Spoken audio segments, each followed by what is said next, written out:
인류의 역사를 단 한 단어로 정의한다면 무엇일까요? 누군가는 전쟁이라고 말할 것이고 누군가는 도구의 발전이라고 말할지도 모릅니다.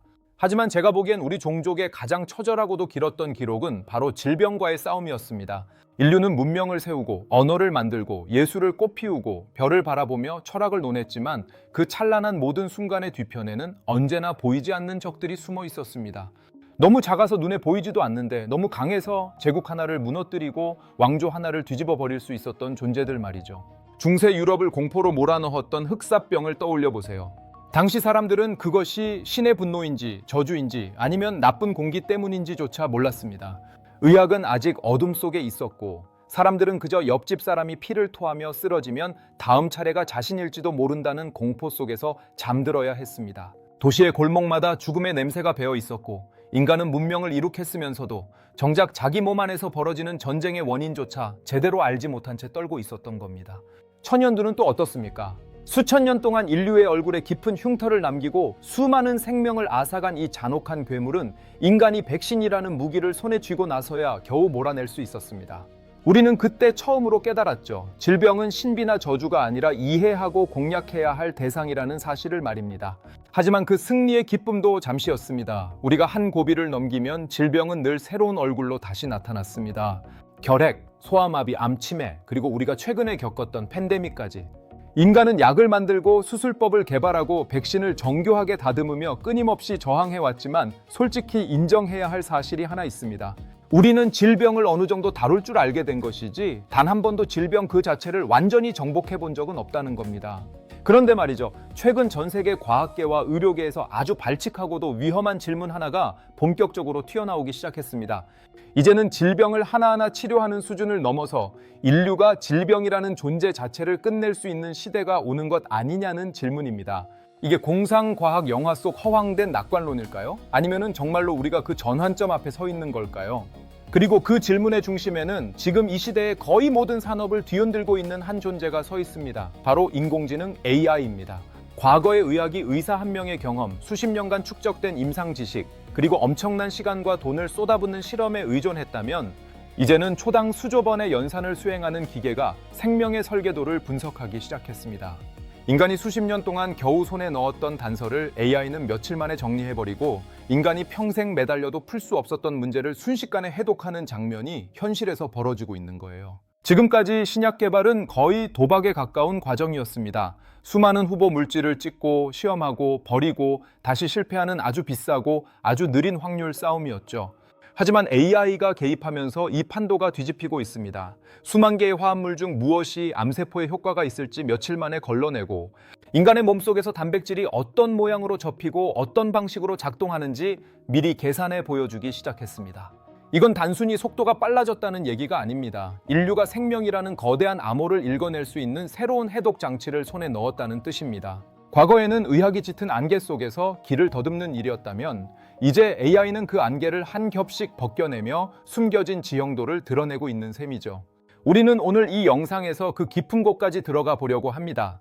AI가 어떻게 신약 개발의 폭발적인 성장을 이끌고 있는지, 어떻게 우리의 유전자를 분석해 병이 생기기 전에 위험 신호를 잡아내는지, 그리고 왜 전 세계의 천재들과 거대 기업들이 이 분야에 미친 듯이 몰려들고 있는지 말이죠. 어쩌면 우리 아이 세대에는 암이라는 단어가 지금의 천연두처럼 역사책에서나 보는 옛병이 될 수도 있습니다. 물론 그 말은 지나친 낙관일 수도 있어요. 하지만 중요한 건 그런 상상이 더 이상 허황된 소설이 아니라 현실의 연구실과 병원과 데이터 센터에서 진지하게 논의되고 있다는 사실입니다. 단순히 AI가 진단을 잘한다더라, 의사 일을 조금 도와준다더라, 그런 수준의 이야기가 아닙니다. 지금 바뀌고 있는 건 의료의 도구가 아니라 생명과학의 패러다임 그 자체입니다. 인간은 이제 생명을 이해하는 방식 자체를 바꾸려 하고 있습니다. 과연 인류는 죽음과 질병이라는 오래된 굴레에서 조금이나마 벗어날 수 있을까요? 그 거대한 여정을 시작하기 전에 먼저 이 혁명의 방아쇠를 당긴 한 남자의 이야기부터 봐야 할 것 같습니다. 여러분 알파고 기억하시죠? 전 세계를 충격에 빠뜨렸던 그 바둑 천재 인공지능 말입니다. 인간이 마지막까지 지켜낼 것 같았던 직관과 창의의 영역에 기계가 발을 들여놓았던 바로 그 사건 말이죠. 그 알파고를 세상에 내놓은 인물이 바로 데미스 하사비스입니다. 이 사람의 이력부터가 보통이 아닙니다. 4살 때 체스를 시작해서 12살에 이미 세계적인 수준의 체스 신동으로 이름을 날렸고 어린 시절부터 단순히 게임을 잘하는데 만족하지 않았습니다. 그는 이런 질문에 사로잡혔다고 합니다. 인간의 뇌는 도대체 어떻게 이렇게 복잡한 수를 계산할까? 그리고 이 지능이라는 것을 기계로 옮길 수는 없을까? 이 질문은 단순한 호기심이 아니었습니다. 그의 인생 전체를 끌고 간 거대한 엔진이었죠.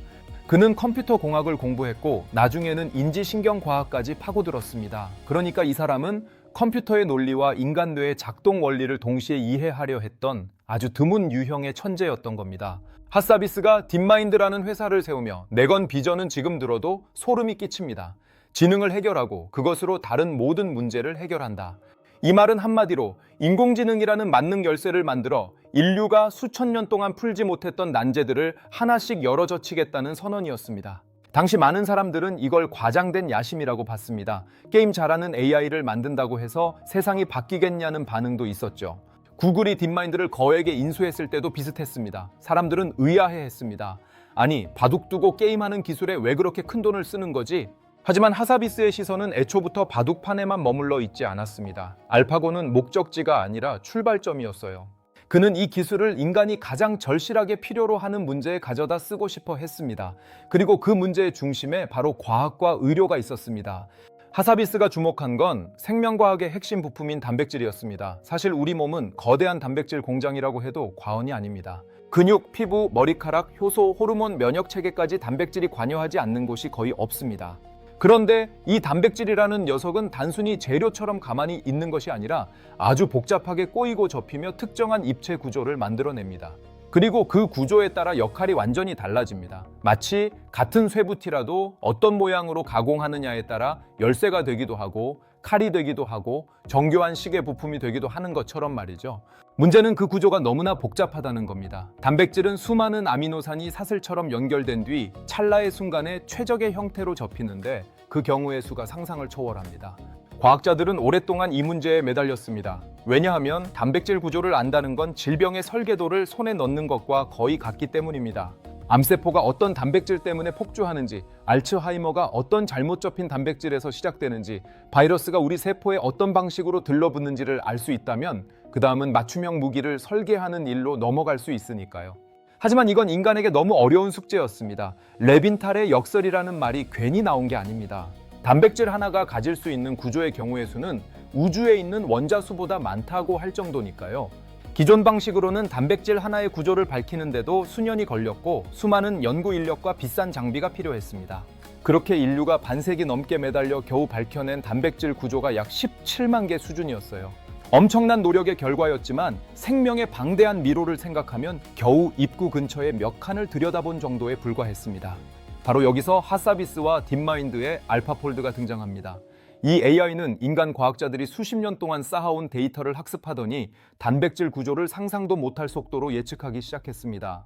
복잡하게 꼬인 실타래를 보자마자 이건 이렇게 접히겠네? 정답은 이거야? 하고 바로 말해버리는 것과 같은 장면이 벌어진 겁니다. 그리고 결과는 말 그대로 과학계의 충격파였습니다. 알파폴드가 공개된 뒤 단 1년 만에 이 AI는 2억 개가 넘는 단백질 구조를 예측해버렸습니다. 인류가 반세기 동안 하나씩 더듬으며 쌓아 올린 지식의 벽을 AI가 거의 한 번에 뛰어넘어 버린 겁니다. 이건 생명과학의 대폭발이었습니다. 과학자들이 자고 일어났더니 세계 지도가 다시 그려져 있는 것과 비슷한 충격이었죠. 이전까지는 단백질 하나의 구조를 얻기 위해 오랜 시간 실험 실부를 켜놔야 했지만 이제는 데이터베이스에서 구조를 찾아보고 그 다음 단계인 치료 전략 설계로 바로 넘어갈 수 있게 된 겁니다. 쉽게 말해서 적의 정체를 겨우 알아내는데 수년을 쓰던 시대가 끝나고 이제는 적의 설계도를 펼쳐놓고 곧바로 약점을 공략하는 시대로 넘어간 것이죠. 하지만 설계도를 손에 넣었다고 전쟁이 끝난 건 아닙니다. 이제 그 설계도를 바탕으로 진짜 무기, 즉 약을 만들어야 합니다. 여기서 제약 산업이라는 거대한 세계가 등장합니다. 그리고 이 분야 역시 오랫동안 아주 비효율적인 방식으로 돌아가고 있었습니다. 제약업계에는 유명한 표현이 하나 있습니다. 10의 법칙. 신약 하나를 만들기 위해 10년 이상의 시간, 10억 달러 이상의 비용, 그리고 10%도 안 되는 성공 확률이 필요하다는 뜻입니다. 한마디로 무식할이 많지 비싸고 느리고 실패가 많은 산업이었다는 얘기죠. 지금까지 신약 개발은 엄청난 수의 후보 물질을 하나씩 시험해보는 소모전에 가까웠습니다. 세포에 뿌려보고 동물에게 테스트해보고 임상시험으로 넘어가보고 마지막 단계에서 효과가 떨어지거나 부작용이 터지면 그동안 쏟아부은 시간과 돈이 한순간에 날아가 버리는 구조였죠. 인간은 사실상 눈을 가리고 거대한 미로에서 출구를 찾는 방식으로 질병과 싸워왔던 겁니다. 그런데 AI가 여기 개입하면서 완전히 다른 풍경이 펼쳐지기 시작했습니다. 이제는 연구원이 실험실에서 비커를 흔드는 시간만큼, 아니 그보다 더 중요하게 컴퓨터 앞에서 시뮬레이션을 돌리는 시간이 늘어나고 있습니다. AI는 수억 개의 분자를 가상 공간에서 미리 조합해 봅니다. 어떤 분자가 특정 단백질에 딱 맞아떨어질지, 어떤 조합은 독성이 강할지, 무엇이 효과적인 후보가 될지 먼저 걸러내는 거죠. 인간이 실제 실험실에서 하나씩 시행착오를 겪기 전에 AI가 가상의 실험실에서 엄청난 숫자의 실패를 먼저 치워버리는 겁니다. 이 변화가 얼마나 극적인지 보여주는 사례들이 이미 등장하고 있습니다. 과거에는 후보 물질 하나를 찾는 데만 몇 년이 걸렸던 작업이 AI를 이용해 몇 주 단위로 줄어들고 있습니다. 5년이 걸리던 탐색이 46일 만에 끝났다는 사례가 나왔을 때 많은 사람들이 충격을 받았죠. 이건 단순히 속도가 좀 빨라진 정도가 아닙니다. 의학의 시간이 통째로 압축되기 시작했다는 뜻입니다. 인간이 오랜 시간 축적해야 했던 탐색과 실패의 시간을 기계가 순식간에 접어버리는 순간이니까요. 그래서 지금은 거대 제약사뿐 아니라 구글, 엔비디아 같은 IT 공룡들까지 바이오 분야에 공격적으로 뛰어들고 있습니다. 이유는 단순합니다. 이 시장이 크기 때문만이 아닙니다. 데이터가 쌓일수록 AI는 더 똑똑해지고 더 똑똑해질수록 개발 효율이 올라가며 효율이 올라갈수록 새로운 치료제가 더 빠르게 세상에 나올 가능성이 높아지기 때문입니다. 특히 지금까지 시장이 작고 연구가 어려워 사실상 포기 상태였던 희귀 질환 영역에서도 이 변화는 어마어마한 의미를 가집니다. 과거에는 경제성이 없어서 외면받았던 병들이 AI 덕분에 다시 연구의 테이블 위로 올라오고 있는 겁니다. 하지만 여러분, AI의 진짜 무서운 힘은 약을 만드는 데서 끝나지 않습니다. 오히려 더 소름 끼치는 변화는 그 다음부터 시작됩니다. 이제 AI는 병을 치료하는 도구를 넘어서 병이 나타나기 전에 먼저 알아차리는 감시자이자 파수꾼 역할까지 하기 시작했습니다. 의사가 병을 확인하고 처방하는 시대를 넘어 아예 병의 그림자가 들이오기 전에 AI가 먼저 경고를 보내는 시대가 열리고 있는 거예요. 우리가 가장 두려워하는 건 사실 병 그 자체만이 아닙니다. 너무 늦게 발견하는 겁니다. 특히 암은 그렇죠. 초기에 잡으면 충분히 싸워볼 수 있는데 조금만 늦어도 상황이 완전히 달라집니다. 그래서 의료 현장에서 가장 무서운 질문은 이겁니다. 저걸 조금만 더 빨리 봤더라면 어땠을까? 그리고 지금 AI가 바로 그 질문에 답을 내놓고 있는 겁니다. 엑스레이, CT, MRI 같은 영상 판독은 엄청난 집중력을 요구합니다. 전문의는 수천 장의 이미지 속 아주 작은 이상 신호를 놓치지 않으려고 극도의 주의를 기울입니다. 하지만 인간은 피로해집니다. 눈도 지치고 집중력도 흔들립니다. 반면 AI는 지치지 않습니다. 수백만 장의 데이터를 학습한 AI는 1mm도 안 되는 작은 그림자, 인간이 무심코 지나칠 수 있는 미묘한 패턴을 끝까지 같은 집중력으로 추적합니다. 실제로 유방암, 폐암, 망막 질환 같은 분야에서 AI가 특정 조건에서는 인간 전문가 못지않거나 그 이상으로 정확한 결과를 보였다는 연구들이 이어지고 있습니다. 의사가 긴가민가 하며 확대해보는 장면에서 AI는 훨씬 빠르게 위험 구역을 표시해주는 거죠. 여기서 끝이 아닙니다. AI는 눈에 보이는 것만 보는 게 아닙니다. 유전자까지 읽습니다. 사람마다 얼굴이 다르듯 DNA도 다릅니다. 그런데 과거에는 암에 걸리면 비교적 획일적인 치료를 적용하는 경우가 많았죠. 누구는 잘 듣고 누구는 부작용만 심한 이유를 완전히 설명하기 어려웠습니다. 하지만 이제는 환자의 유전 데이터, 종양의 특성, 단백질 패턴, 과거 임상 결과를 한꺼번에 분석해 이 사람에겐 A보다 B가 낫고 이 조합은 위험하며 이 타이밍에 이 약을 쓰는 게 가장 유리하다는 식의 맞춤형 접근이 가능해지고 있습니다. 이른바 정밀 의료입니다. 의료가 평균적인 인간을 상대하는 단계에서 개별 인간을 이해하려는 단계로 넘어가는 거예요. 희귀질환 분야에선 더 극적입니다. 세상에는 수만 가지 희귀질환이 존재하고 그중 상당수는 의사 한 명이 평생 보지 못할 수도 있습니다. 그래서 환자들은 원인을 찾지 못한 채 병원을 몇 년, 몇십 년씩 전전하기도 하죠. 그런데 AI의 증상, 유전자 정보, 과거 기록을 넣으면 전 세계의 논문과 사례와 데이터를 동시에 뒤져 가능한 병명을 빠르게 좁혀줍니다. 실제로 오랫동안 진단되지 않았던 질환이 AI를 통해 실마리를 찾는 사례가 늘어나고 있습니다. 어떤 사람에겐 AI가 단순한 소프트웨어가 아니라 수십 년의 답답함 끝에 처음으로 병의 이름을 알려주는 존재가 되는 겁니다. 그리고 이제 AI 의료는 병원 벽 안에만 머물지 않습니다. 스마트워치, 혈당 센서, 수면 추적 기기 같은 웨어러블과 결합하면서 우리의 일상 전체를 감시망으로 바꾸고 있습니다. 우리가 잠자는 동안 심박수의 미세한 변화, 혈당의 이상한 패턴, 호흡의 불규칙성, 스트레스 지표가 쌓이고 AI는 그 데이터를 읽어 위험 신호를 찾습니다. 뇌졸중이나 심장 이상이 오기 전에 이상 징후를 감지하고 미리 경고를 보내는 세상, 몸이 망가지고 나서 병원에 실려가는 게 아니라 망가지기 전에 조용히 알람이 울리는 세상. 이건 치료 중심의 의학이 예방 중심의 의학으로 넘어가고 있다는 가장 선명한 증거입니다. 여기까지 들으면 정말 그런 생각이 들 수 있습니다. 끝난 거 아닌가? 이제 질병은 역사 속으로 사라지고 인간은 영원히 건강해지는 길만 남은 것 아닌가? 하지만 세상 일이 그렇게 단순했다면 인류는 벌써 천국에 들어가 있었겠죠. 우리가 AI라는 강력한 무기를 손에 넣은 건 맞습니다. 그런데 문제는 질병도 만만한 상대가 아니라는 겁니다. 질병은 단순히 바깥에서 쳐들어오는 적이 아닙니다. 생명 그 자체에 깊숙이 박혀 있는 아주 질긴 현상입니다. 질병은 유전자 하나만으로 설명되지 않습니다. 우리가 먹는 음식, 마시는 공기, 받는 스트레스, 생활 습관, 사회적 환경, 그리고 무엇보다 노화라는 거대한 흐름이 한꺼번에 얽혀 나타나는 결과입니다.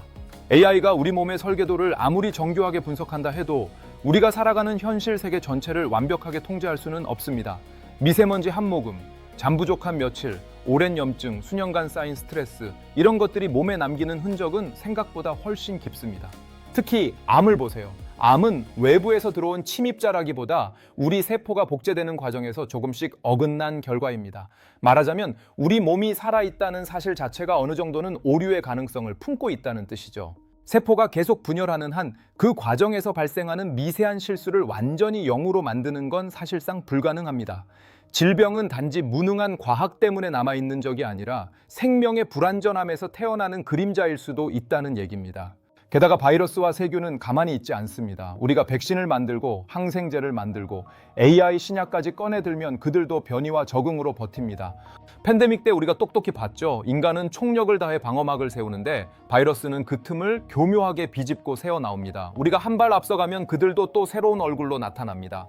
AI가 치료제를 설계하는 속도가 엄청나게 빨라진다 해도 질병과의 싸움이 완전히 끝난다고 말하기 어려운 이유가 여기에 있습니다. 그리고 노화라는 더 근본적인 문제가 남아 있습니다. 현대의학 덕분에 우리는 훨씬 오래 살게 됐지만 그만큼 퇴행성 질환과 더 오래 함께하게 됐습니다. 치매, 파킨슨병, 심혈관 질환, 관절 질환, 이것들은 마치 오래 사용한 기계가 하나둘 삐걱거리기 시작하는 것처럼 몸의 부품들이 시간을 견디지 못하며 나타나는 현상입니다. AI는 고장난 부품을 더 빨리 찾고 더 정확하게 고치는 데 큰 도움을 줄 수 있습니다. 하지만 시간의 흐름 그 자체를 멈추는 문제는 또 다른 차원의 질문입니다. 결국 질병의 완전한 종말을 말한다는 건 죽음과 노화를 어디까지 통제할 수 있느냐는 문제로 이어질 수밖에 없습니다. 하지만 그렇다고 해서 실망할 이유는 없습니다. 질병이 완전히 사라지지 않는다고 해서 AI 혁명이 의미 없다는 말은 전혀 아니니까요. 오히려 진짜 중요한 건 그 지점입니다. 질병이 영원히 없어지지 않더라도 질병이 인간의 삶을 파괴하는 방식은 완전히 달라질 수 있습니다. 과거에는 병을 늦게 발견해 오랜 시간 고통 속에 버티는 일이 너무 흔했습니다. 하지만 앞으로는 조기에 발견하고 맞춤형으로 대응하고 병이 깊어지기 전에 관리해 삶의 질을 훨씬 오래 지키는 방향으로 의료가 이동할 가능성이 큽니다. 이것만으로도 인류에게는 엄청난 혁명입니다. 생각해보세요. 질병의 종말이란 꼭 병이 하나도 없는 세상만을 뜻하지 않을 수도 있습니다. 병이 존재하더라도 그것이 더 이상 우리 삶을 무너뜨리지 못하는 세상, 병에 걸렸다는 이유만으로 인생 전체가 붕괴되지 않는 세상, 그게 어쩌면 더 현실적이고 더 위대한 목표일지 모릅니다. AI는 바로 그 지점에서 인류에게 전례 없는 무기가 되어주고 있습니다. 이제 우리의 질문으로 다시 돌아가 보겠습니다. AI가 질병의 종말을 가져올 것인가? 제 생각에 답은 이렇습니다. 질병 자체를 완전히 없애는 일은 생각보다 훨씬 어렵고 아마 오랜 시간이 걸릴 겁니다. 하지만 질병이 인간을 지배하던 시대를 약화시키는 일, 인간이 질병 앞에서 무력하게 무너지는 시간을 줄이는 일, 그리고 삶의 마지막 순간까지 더 건강하고 더 인간답게 살 수 있게 만드는 일은 이미 시작됐습니다. 의학의 패러다임은 지금 천천히 그러나 분명하게 이동하고 있습니다. 아픈 사람을 고치는 치료 중심의 시스템에서 아프기 전에 미리 신호를 읽고 위험을 조절하는 예방과 관리 중심의 시스템으로요. 병원이 더 이상 병든 뒤에만 찾는 공간이 아니라 건강을 유지하기 위한 관제탑처럼 바뀌기 시작하고 있는 겁니다. 몸이 비명을 질러야 달려가는 시대에서 몸이 속삭일 때 먼저 알아채는 시대로 넘어가고 있는 거예요. 그 변화는 우리 삶 전체를 바꿀 수도 있습니다. 예전에는 오래 산다는 것과 아프게 산다는 것이 거의 붙어 다녔습니다. 하지만 앞으로는 수명보다 건강 수명이 더 중요한 시대가 될 겁니다. 몇 살까지 사느냐보다 그 세월을 얼마나 또렷한 정신과 자유로운 몸으로 살아가느냐가 핵심이 되는 거죠. 70대, 80대, 90대에도 새로운 일을 시작하고 배우고 사랑하고 움직일 수 있다면 그건 단순한 의료 발전이 아니라 인간 삶의 구조 자체를 바꾸는 사건이 됩니다. 오늘 우리가 함께 본 장면들을 다시 떠올려 보세요. 50년 동안 풀지 못했던 단백질 구조라는 거대한 난제가 AI 앞에서 무너졌습니다. 10년이 넘게 걸리던 신약 개발이 몇 주 단위로 압축되기 시작했습니다. 의사가 놓칠 수 있는 미세한 그림자를 AI가 먼저 발견하고 유전자와 생활 데이터를 기반으로 질병이 오기 전에 경고를 보내는 시대가 다가오고 있습니다. 이건 점진적인 개선이 아니라 문명의 방향이 조금씩 틀어지고 있다는 신호입니다. 물론 바이러스는 계속 변이할 것이고 노화라는 자연의 흐름은 여전히 무겁고 거대할 겁니다. 하지만 분명한 사실도 있습니다. 인류는 이제 맨몸으로 폭풍우를 맞던 시대에 머물러 있지 않습니다.